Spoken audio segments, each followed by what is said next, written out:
very much, Dan. Please shout out anybody if we have any problem. I think we're probably going to be okay. I'm going to talk about how we begin to think about embedding what we're referring to as the new normal, which relates to differences between what's gone on in the past and what we might do in the future with regard to density, spacing, contact, and so on in cities, and how we can actually begin to modify our models with this respect. So if you like the subtitle, Embedding Social Distancing into Urban Models, that's probably a bit strong, but essentially one of the points I'm going to make is that we need to reconsider the concept of distance in our models, and indeed with respect to cities in general. So I've actually put this this PDF on my blog, basically. So if you go to my blog, I'm not sure if you'll be able to get it from the blog, but I'll put it on again at the end and send it to Dan. If anybody wants to copy that down, then you can put it in the chat and so on. So anyway, you can get access to the PowerPoints. Okay, so what I'm going to do is I'm going to talk a little bit about disruptive events. That Dan mentioned the editorials that I've written in Environment Planning B, one which is essentially on what the post-pandemic city might be like, and that really relates to distances, distancing, density, and so on. And then the next issue on unpredictability. And in some respects, I'm going to begin with that in terms of the sort of notion of disruptive events in cities. Then I'm going to say a little bit about, well, what is referred to as Doubtless law. How near can we get to one another? And that really invokes the inverse distance hypothesis, Newton's law. And there's a little bit of theory that I throw in there, but it's more a way of pointing in the right direction of how we've thought about distances in these models in the past. Then I'm also going to make the point that the pandemic gives us the opportunity to think very much across scales, because although distancing is very local, we're talking here about literally being side by side and so on, that has enormous implications for every scale in terms of if you think about traveling on an airplane or anything like that, all the way down to you know, how we might interact with each other in a domestic context or a work context. And then what I'm going to do is look at different varieties of urban models. I'm going to look at 3 different urban models very quickly in this context, and to actually see whether or not we can actually, how we might actually begin to introduce some of these ideas in terms of distancing. So I'm going to look at the very fine scale, very quick. These examples are going to be very quick because we've only got 20 minutes. The very fine scale at the urban design scale, that's what we refer to in planning as the scale of buildings or complexes of buildings, really. And then at the very large scale again for the nation, but also in terms of the dynamics being very short term, and then very long term urban change. And I'll introduce our QUANT model. Now, all of these different models are in different stages of development. And then I'll just throw onto the canvas a bit of a few ideas about scenarios for long range travel determined by short-range contact, and then some conclusions. Okay, so disruptive events in cities. Now, many urban models that we've been developing for many years, really, since the 50s, the first computer models were developed in the United States in the 60s, all of them in some senses were predicated then on the notion that cities were in equilibrium. And what's happened in the last 30 or 40 years with complexity theory is there's been this big shift away from thinking of cities in equilibrium to, I suppose, in a sense, cities far from equilibrium, clearly in disequilibrium, of course, but far from equilibrium. Equilibrium, in fact, is a kind of idealized concept to some extent when it comes to cities, although it's understandable why people think of cities in equilibrium. The same structures exist, you know, to some extent from medieval times, physical structures. So in the last 20, 30, 40 years, discontinuity has become fairly key in that sense. But one of the kind of interesting features is that nothing is for the kind of events that have taken place over the last 4 or 5 months, really, where it's not a question of parts of our networks actually closing down or being disrupted. It's a question of entire swathes of the network have been disrupted in that sense. So, for example, in the UK, these are all very familiar. 80% of people working from home, something of that order, a decline of 20% in GDP in April alone, and the UK government funding something like 30% of all employment up to the average wage. These are really quite unprecedented changes, which will have enormous repercussions in the medium to longer term future. I'm sure it will be. Sorry? Somebody asking a question? Okay. No. Sorry, Mike, please go ahead. Okay, so bringing the economy back and out of lockdown is one of the kind of key. What can our models really say about this in a sense? So in some sense, distance is key, as I've been saying, in some sense. And of course, the notion about changing questions of distance and contact are really key in that sense. Now, before the Industrial Revolution, and most of what we know about cities really dates, I think, from the Industrial Revolution, certainly with respect to how technologies, modern technologies influence cities. But prior to the Industrial Revolution, we, generally speaking, walked no longer than about 6 miles a day. I think on average, it was about 3 miles, basically.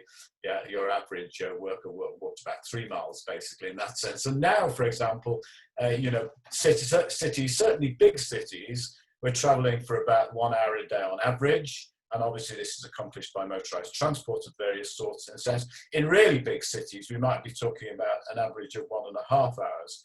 It's a favorite ploy of mine to ask people how long it takes them to get into work, basically. And invariably, people will basically simply take the point-to-point time where they get onto a train and get off a train, not the actual other bits of time that take place. So in some sense, a big change in the last 200 years in that sense. And in some senses, now we're beginning to change again because of the pandemic, in particular in terms of the density of how we use motorized transport, vehicles in some sense, and how many people we can pack into small spaces. If we change that rule, or that rule of thumb, if you like, in some senses, then really quite profound changes will take place to some extent in our cities, and we don't really know what these will be. Okay, so in other words, we need to grapple with this whole question again of centralization and decentralization.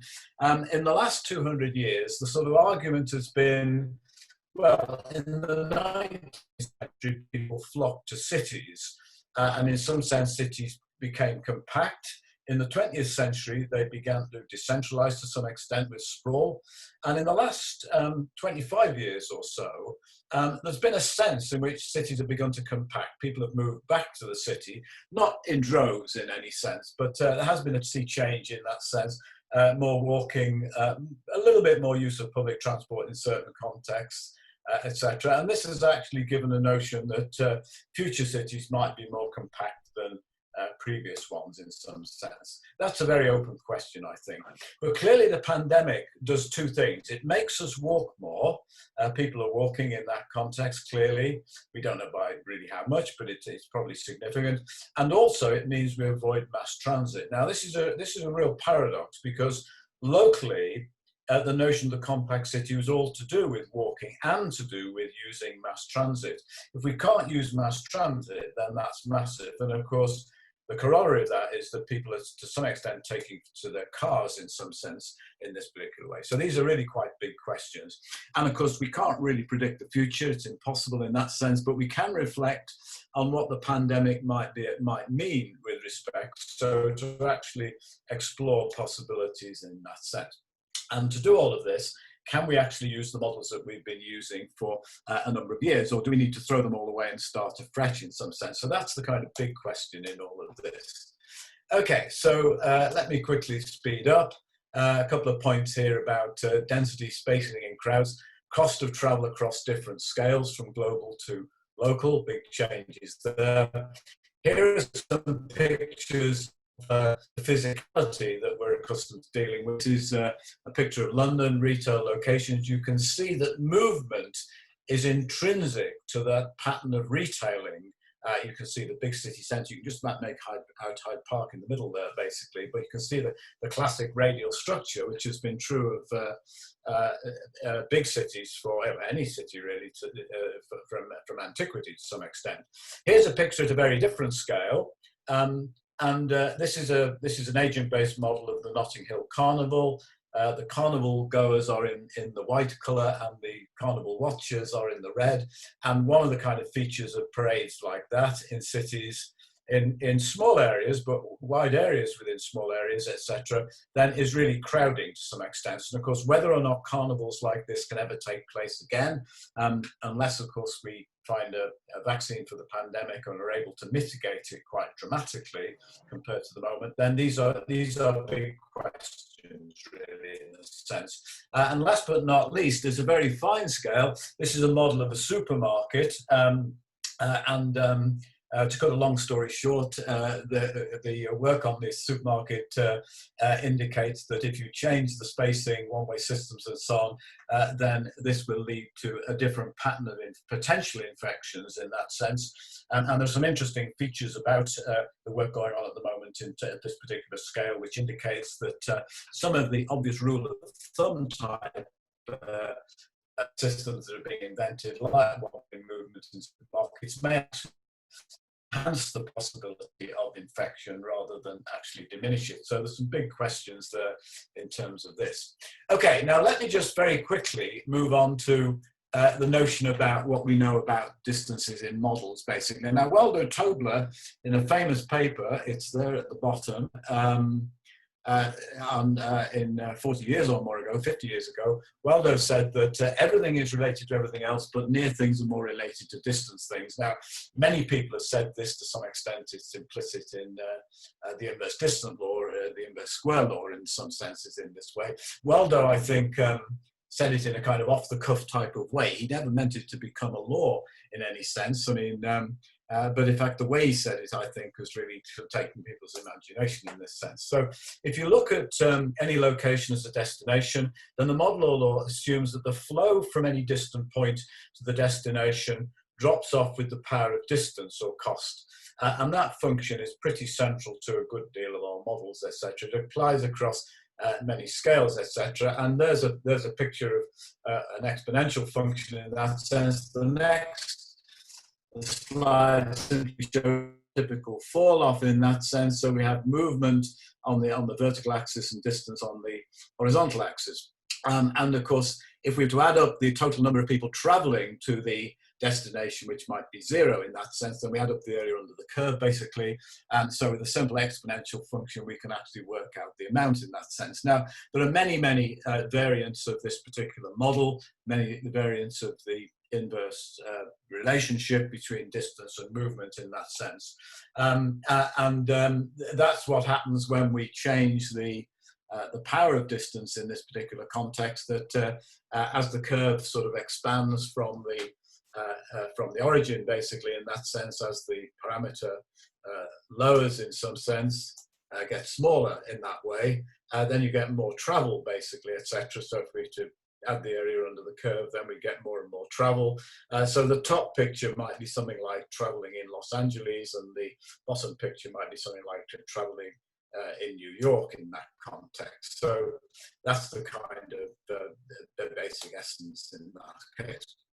Okay, now we can do a number of things with this model. We can work out the amount of volume in some sense, and we can then also work out the interactions. If you get sort of 25 people going to a particular place, then potentially you have 25 squared interactions of those people, assuming that they're all interacting at a point.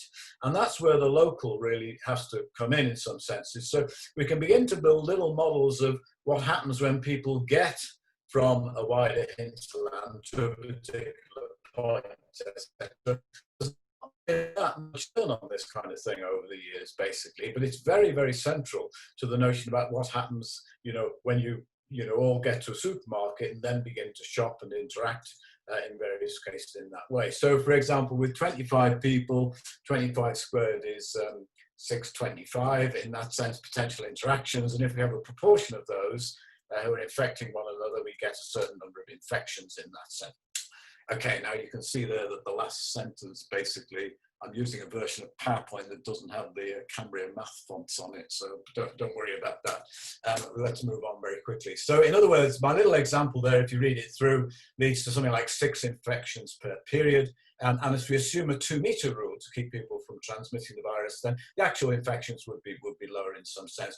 Because one of the kind of key things about the virus is that we know so little about it. I'm the RAMP committee, which is Rapid Assessment of Pandemic Modelling. And in this committee, we're looking at a whole range of different models. It's more a coordinating committee through the Royal Society. And it's very, very clear that the people looking at virus transmission are almost at sea with respect to what this means in terms of the way the virus is deposited, you know, on surfaces and so on, and the impact of the virus in terms of its dispersion and so on. So, for example, if we think about, this is just picked off the web, basically Ebola in that sense, that's somebody sneezing in that sense, and of course we can apply the same kind of inverse distance relationship to that, and we have dispersion and so on. And you can begin to see how we might be able to connect up these different models to give us some sense of enriching the models in terms of the more global all the way through to the local. Okay, so the point I'm making really is the very large scale and the very small scale are coming together. And this means that potentially we need to couple models. And one of the things I'm going to show very briefly is a model where we are coupling things together, where we're taking different groups who have different expertise in modeling and beginning to model across scales in that sense. The other feature, of course, is capacity. I've mentioned this, that if we have to distance people with respect to the vehicles they're traveling in, etc., we have very, and indeed the buildings that they're moving in, we have very strict capacity limits in that sense in small spaces. So, for example, it looks like British Rail can probably get no more than about 20% of the passengers, of their normal capacity passengers, into their trains if you have 2-meter distancing. Of course, if you change it to 1 meter, then that will change to probably about 50% basically. So that's the big argument at the moment. So capacity limits are all important in this particular context.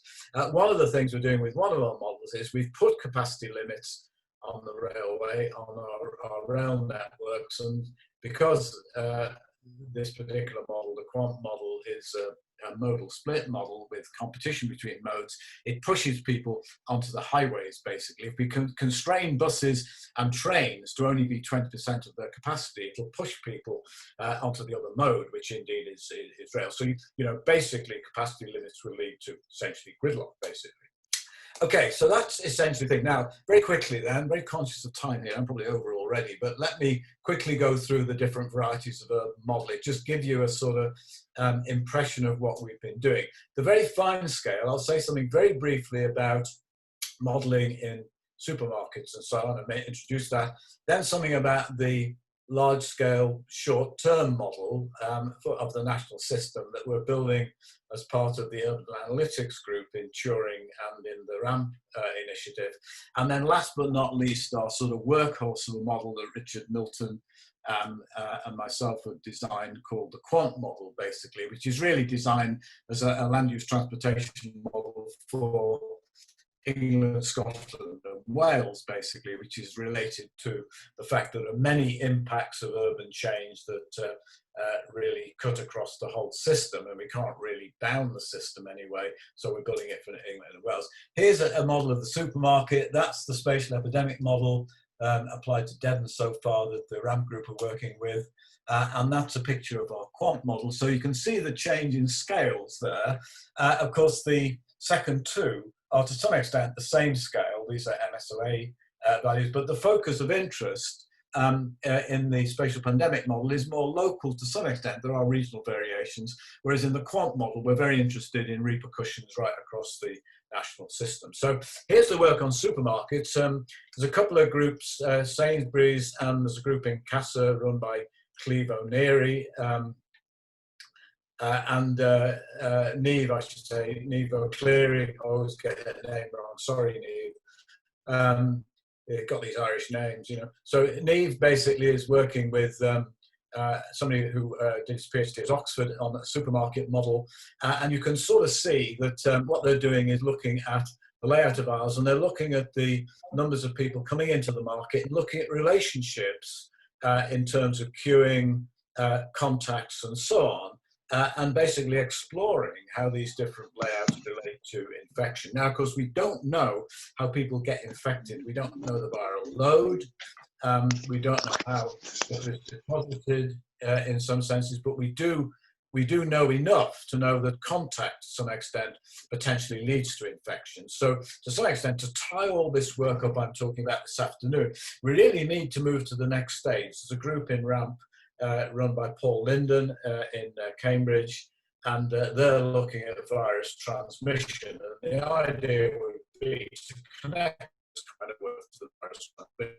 There's a big supermarket, and that's what we showed before, which essentially is indicating that infection rates increase as you queue people up and as you get more potential contact in the supermarket in that particular way. Okay, my second example, large-scale short-term models of national systems.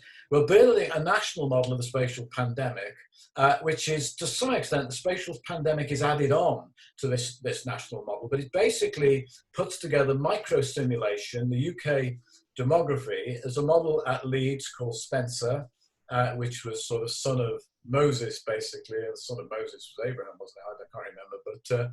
But Spencer basically is the variant of the Leeds microsimulation model on UK demography, developed by Nick Lomax. We in CASA are putting together some retail, schools, and hospital models. That's Richard Milton, myself, Adam Dennett, and Roberto. And we're putting together some retail models. Cambridge Group in the Martin Centre are building the Journey to Work, and the Exeter Group are building the pandemic model, basically. So these all sort of fit together. Mark Birkin, who is the director of the Urban ANalyTics program at Turing, is the sort of key man on all of this. He's a professor at Leeds. And so what we've been doing is to put these things together. In some sense, that's the block diagram. And one of the kind of key features is that you can see there's different degrees of expertise. We don't have any real expertise in CASA on microsimulation models. You could probably acquire it, but the Leeds group have worked on these things for many years. And so that's the sort of basic household bit at the top left. Then we have the spatial interaction stuff, which is fairly standard. And then we have the temporal stuff, which is both Cambridge and Leeds. And all of this is fed in to produce risk profiles of the population. And the population is individuals, basically. It's agent-based at the individual model. And then they have an SCIR model, which actually generates the pandemic. So this is the process that is being developed at the present time. Potentially, there are feedback effects here that if you predict things about space interaction and demography and so on, then and that leads to infections. Basically, that then gets fed back to other places where people relate, wherever they get the infection to, and potentially there is a broader feedback loop that can be built. There are many feedback loops in these models that can be built. Okay, and here's a couple of pictures that. It's a work in progress to some extent, giving you an indication of what you can get. It's been built for Devon, although potentially the model is applicable to anywhere in the UK, the whole of the UK, and anywhere in the UK. And now, the last but not least, let me just have a quick look at how we're doing. Actually, 16:25, that's not too bad. So about 20 minutes. Another couple of minutes on this, just to give you a sense of our long-term urban change model. QUANT model. Now, the QUANT model is essentially a coupled spatial interaction, although we're mainly building a residential location model at this point. It's based on three modes of travel, road, bus, and rail. Very detailed networks, basically, the Ordnance Survey networks for road, etc. MSOA based, so there's about 8,500 MSOAs in Scotland, Wales, and England. At that point, they're called intermediate zones in Scotland. So we're talking here about quite big matrices of flows, something in the order of 8,500 by 8,500, 70 million or so in that context. It's web-based, this model. The idea is that any planner or policy analyst can get onto the web, run the model, get immediate feedback, basically, run the model for their area. That's the reason why we wanted, why it's web-based. It was originally funded by the Future Cities Catapult, and now the Turing Institute fund it in that sense. Now, this is the block model. We have employment to population with spatial interactions. And we also have a sort of a parallel layer on top of that where not physically people are moving, but the parallel layer is where money and wages and house prices and so on are moving in that sense. The model has been built over a number of years. This is a version for the London and the outer metropolitan area, basically. It's about 1,700 zones. And the next idea was to scale it up. So when the Future Cities Catapult work began, we scaled it up, and we scaled it up to England, Wales and Scotland at the present time. Okay, now that's the actual architecture of it. I'm not going to go into any detail. There's a very strong client side to it, and then all these web services are used in that sense. There is, in fact, some additional hardware that's been acquired for this model, some NVIDIA boxes basically from Daphne. Now I should mention Daphne is the data and analytics facility for national infrastructure being built at Harwell as part of STFC. And a number of universities are involved in Daphne. Daphne is part of a bigger thing called UK CRIC, which is all to do with national infrastructure, basically. Anyway, there's some hardware that's come to UCL and the other colleges too are involved in this, the other universities. And then we have some Turing. So that's what you get if you log on at the moment. There's a lot to do on the interface, been concentrating on many other things in the last couple of years. And that's sort of, well, we never quite, it's sort of working, but we can't get into the Turing Institute to demo it. It's only just been developed, basically. These are typical predictions in a sense that this is the area where I hail from, like, you know, Eastern Liverpool, basically. So what we've done is we've added 40,000 jobs into Kirby Newtown there, and look at the impact. That's very typical of these sorts of models. Here's the road and the rail in that context, employment density, population counts. We have a version of it working over in Cambridge with Ying Jin. And then scenarios for long-range travel. Very quickly then, we've looked at a variety of these things. So for example, we've looked at Crossrail. Now this is Crossrail from east to west. The underground section is shown in the bottom picture, underground in the center here. And that's going to be really quite a major line, in fact, as you can see on the map of England and Wales there, is quite significant. And as you might expect, it's got impact right across the country, basically. So this map actually shows the number of improved journeys. We can actually measure, this is the number of improved journeys in terms of travel times, basically, from somebody at any point on the network, the rail network, going to any other point on the network in that sense. And that's the population change just inspired by the change in rail mode, basically. And that's the population change on the assumption that population is static. Then you put Crossrail in, and these areas which are red attract population, and the areas which are blue lose population. Not massively, we're not talking about enormous numbers here, but that's the actual impact. And of course, this is actually happens within the model because of mode shift. Okay, we've looked at high-speed rail. Richard has looked at reduction of carbon emissions by putting in fact, I think he ran a scenario where every one of our rail lines was upgraded to high speed. I mean, you can only do that in places like China, right, with the sort of government and basically, and I don't think even the Chinese high-speed rail is running at in any sense, but nevertheless, if you put in all this high-speed rail, it'll move people onto the railway, and the picture on the right basically shows changes in accessibility due to actually improving the rail in that context. Now, the last thing on this is it's quite straightforward to begin to think about social distancing. We have the model for trains, road and buses, and if we were to constrain, if we change the beta value in this gravity model here, and we basically increase beta, which actually means you'll have less travel.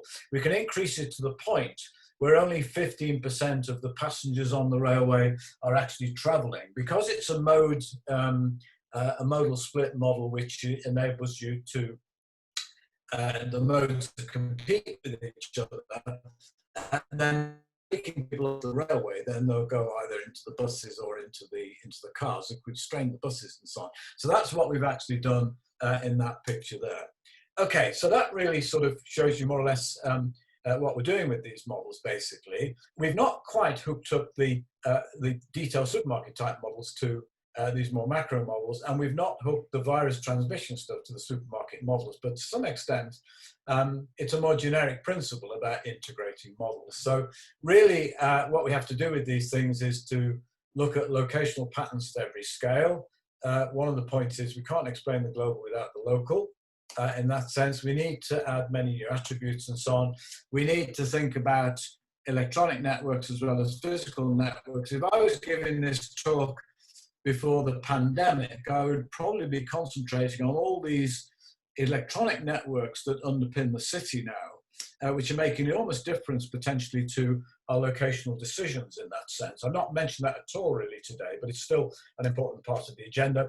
And then really to examine the whole question of distance and geometry in these models so that we can take account of the new normal. Now, in some senses, one of the kind of key problems in all of this is that we get to a normality if a vaccine is found. Certainly we will probably, I think, hopefully return to a non-lockdown state in some sense, but what it will be is a very open question at the present time, etc. And some of these issues about distancing and geometry and so on may well begin to stick. We might continue to walk a bit more. We might actually drive a bit more. It might lead to a bit of a sprawl, whereas that was being contained in some sense. So there's a whole range of things that might stick, even if we do revert to a pre-pandemic type situation. So at that point, Dan, I will stop. I've gone over a bit, about 10 minutes or so, and those are my coordinates. So you can get the, I'll put the link on there so you can actually see it. Okay, so that's where you can get the slides from. Okay. Thank you very much.